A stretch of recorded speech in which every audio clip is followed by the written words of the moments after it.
തിരുവനന്തപുരത്ത് ആമയിഴഞ്ചാൻ തോട്ടിൽ മരണപ്പെട്ട ജോയിയുടെ കുടുംബത്തെ ചേർത്ത് പിടിച്ച് സർക്കാരും തിരുവനന്തപുരം നഗരസഭയും. ജോയിയുടെ മാതാവിന് മുഖ്യമന്ത്രിയുടെ ദുരിതാശ്വാസ നിധിയിൽ നിന്ന് 10 ലക്ഷം രൂപ നൽകാൻ മന്ത്രിസഭാ യോഗം തീരുമാനിച്ചു. അതേസമയം തിരുവനന്തപുരം നഗരസഭ ജോയിയുടെ അമ്മയ്ക്ക് വീട് വെച്ച് നൽകും.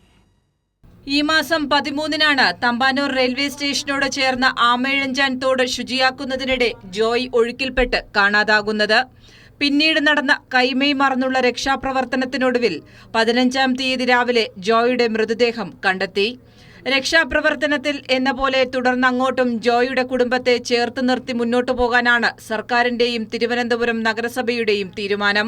അതിന്റെ ഭാഗമായി ജോയിയുടെ മാതാവിന് മുഖ്യമന്ത്രിയുടെ ദുരിതാശ്വാസ നിധിയിൽ നിന്ന് 10 ലക്ഷം രൂപ അനുവദിക്കാനാണ് മന്ത്രിസഭാ യോഗം തീരുമാനിച്ചത്. 10 ലക്ഷം രൂപ ധനസഹായം അനുവദിക്കാൻ തീരുമാനിച്ച ജോയിയുടെ അമ്മയ്ക്കൊപ്പമാണ് തിരുവനന്തപുരം നഗരസഭയെന്ന് മേയർ ആര്യ രാജേന്ദ്രനും വ്യക്തമാക്കി.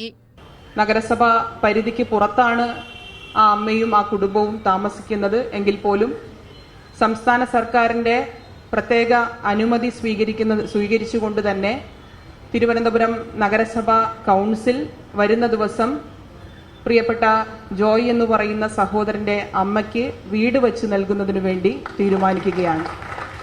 റെയിൽവേയുടെ അനാസ്ഥയാണ് ജോയിയുടെ മരണത്തിലേക്ക് എത്തിച്ചതെങ്കിലും ആ കുടുംബത്തെ കൈവിടാതെയുള്ള നടപടിയാണ് സർക്കാരും തിരുവനന്തപുരം നഗരസഭയും ഉറപ്പാക്കുന്നത്. കൈരളി ന്യൂസ്, തിരുവനന്തപുരം.